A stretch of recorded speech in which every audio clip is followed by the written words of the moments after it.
मित्रों, हमने हिंदू धर्म की कथाएं नाम से एक नया हिंदी चैनल आरंभ किया है। जो दर्शक प्राचीनतम भारत के गौरवपूर्ण इतिहास में रुचि रखते हैं, उनसे अनुरोध है कि कृपया इस चैनल को एक बार अवश्य देखें तथा लाइक, सब्सक्राइब एवं शेयर करें। धन्यवाद। दिल्ली के उत्तर पश्चिम में स्थित रिज से दिल्ली नगर पर 10 जून 1857 को गोलीबारी आरंभ हुई। इस समय तक अंग्रेजों के पास बहुत कम तोपें थीं। घेराव करने वाली बड़ी तोपें तो थीं ही नहीं। इसलिए इस प्रारंभिक गोलीबारी से दिल्ली नगर को बहुत कम नुकसान हुआ और दिल्ली के जनसाधारण के लिए यह तोपबाजी एक तमाशा बनकर रह गई। जनसाधारण को यह देखकर प्रसन्नता होती थी कि दिल्ली के परकोटे की बुर्जों पर लगी बागियों की बड़ी तोपों की कतार की तुलना में अंग्रेजों की तोपों की संख्या बहुत कम थी। क्रांतिकारी सिपाहियों में बंगाल आर्मी के अनुभवी तोप अधिकारी शामिल थे, इसलिए उनका निशाना अचूक था। अंग्रेज इन बागी तोपचियों से बहुत डरते थे। विलियम हॉडसन ने घेराबंदी के पहले ही दिन अनुमान लगा लिया था कि बागियों के पास जबरदस्त निशानेबाज हैं और वे सटीक निशाने लगाने में अंग्रेजों को मात देते हैं। जब जनसाधारण ने देखा कि अंग्रेजों की तोपें अधिक नुकसान नहीं पहुंचा सकती, तो वे अपनी छतों पर उमड़ आए। बादशाह और शाही खानदान के लोग लाल किले की छत पर बैठ गए। सलातीन भी लाल किले की दीवारों के बुर्ज से इस गोलीबारी को देखते रहते।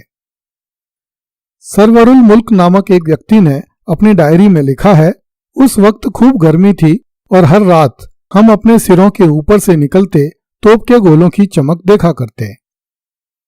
हम उन्हें आतिशबाजी मानते थे, लेकिन अगर उनमें से कोई गोला किसी के घर पर गिर जाता, जैसा कि 1 महीने बाद हमारी हवेली में हुआ था, तो फिर यह सारा मजा खत्म हो जाता।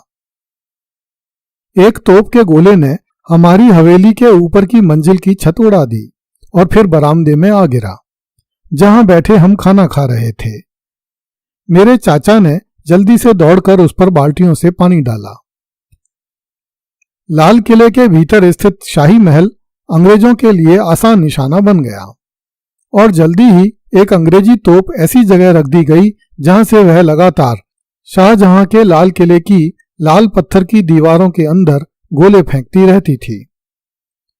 जहीर देहलवी नामक एक लेखक ने लिखा है, अंग्रेज विशेषकर सुंदर सफेद संगमरमर के शाही निवासों को निशाना बना रहे थे।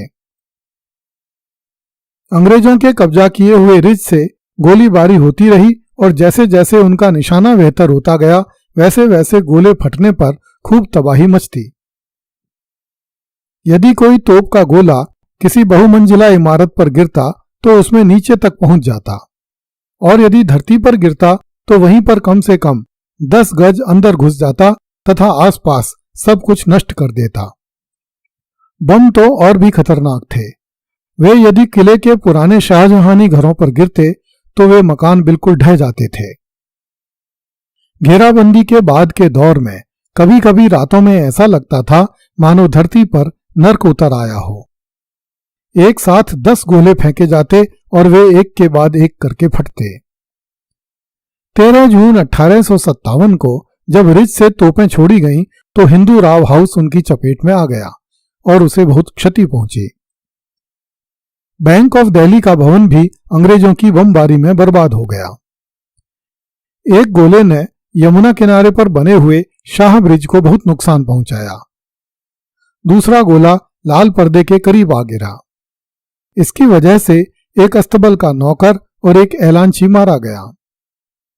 एक और गोला महल के दक्षिण में स्थित जनान खाने पर गिरा, जिससे जीनत महल की एक खास दासी चमेली कुचल गई। उसके बाद जीनत महल लाल किला छोड़कर लाल कुआं की अपनी हवेली में चली गई, जिसे वह कम असुरक्षित मानती थी, और शायद उन सिपाहियों की मौजूदगी से आजाद भी हो गई जो किले में हर जगह मौजूद थे। लाल किला छोड़ देने से जीनत महल अपने लाडले इकलौते पुत्र जवान बख्श और बागियों के बीच कुछ दूरी बनाने में भी कामयाब रही।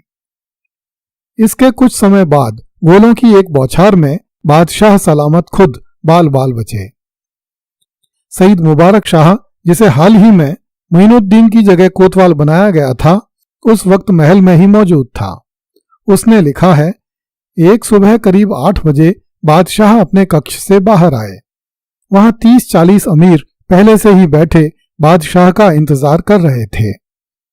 जैसे ही बादशाह सलामत अपने निजी कक्ष से बाहर निकले, 3 गोले उनके बिल्कुल सामने और पीछे आकर गिरे और फट गए, लेकिन हैरत अंगेज ढंग से किसी को कोई चोट नहीं आई।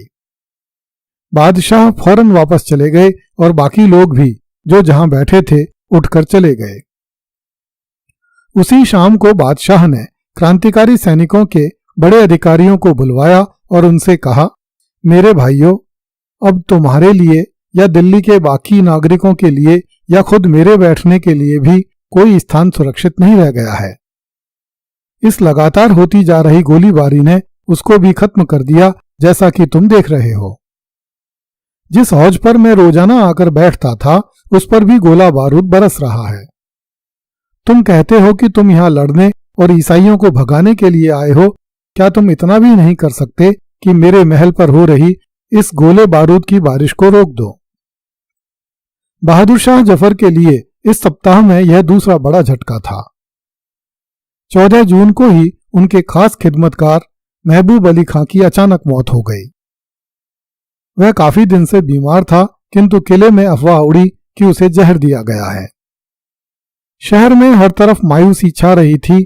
सईद मुबारक शाह का कहना था कि बागी सिपाहियों की लूटमार और अंग्रेजों की गोलीबारी के बीच दिल्ली के लोगों को, चाहे वे बुरे हों या अच्छे, अंग्रेजों के पक्ष में हों या विरोध में, सबको अब लग रहा था कि वह चूहों की तरह पिंजरे में कैद हैं, जहां से भागने का कोई रास्ता नहीं है।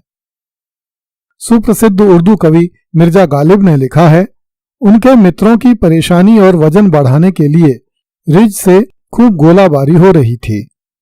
आग बरसाने वाली बंदूकों और बिजली गिराने वाली तोपों से उठता गहरा काला धुआं आसमान पर गिरे काले बादलों की तरह है और उनकी आवाज ऐसी है जैसे ओलों की बारिश हो रही हो। दिन भर तोप चलने की आवाज सुनाई देती है, जैसे आसमान से पत्थर गिर रहे हों। उमरा के घरों में चिराग जलाने को तेल नहीं है, वह घुप अंधेरे में बिजली चमकने का इंतजार करते हैं ताकि अपना गिलास और सुराही ढूंढ सकें और अपनी प्यास बुझा सकें। बहादुर लोग भी अपने साये से डर रहे हैं और बागी सिपाही दरवेश और बादशाह दोनों पर हुकूमत कर रहे हैं। हालांकि जून, जुलाई एवं अगस्त के 3 महीनों में अंग्रेजी सेना छोटी तोपों से गोले चला रही थी और वह इन तोपों की सीमा को समझती थी, फिर भी उसने तोपों से गोले दागना जारी रखा। वे यह नहीं देख रहे थे कि कौन सा गोला कहां गिर रहा है। उनके लिए यही पर्याप्त था कि तोप का गोला दिल्ली शहर पर गिर रहा है। 14 जुलाई 1857 को अंग्रेजी सेना का तेज तर्रार युवा ब्रिगेडियर नेविली चैम्बरलेन क्रांतिकारी सैनिकों द्वारा किए गए हमले में बुरी तरह घायल हो गया। इससे अंग्रेज सेना का मनोबल टूटने लगा, किंतु इसी बीच लाल किले में कुछ अप्रिय घटनाएं घट गईं। बहादुर शाह जफर का पुत्र मिर्जा मुगल तथा बहादुर शाह जफर का एक पोता मिर्जा अबू बकर क्रांतिकारी सैनिकों द्वारा पूरी तरह नकार दिए गए। क्रांतिकारी सैनिकों ने इन अयोग्य शहजादों के आदेश मानने से मना कर दिया। इससे क्रांतिकारी सेनाएं नेतृत्व विहीन हो गईं। अगली कड़ी में देखिए, जॉन निकलसन भारतीय सिपाहियों का काल बनकर आ गया।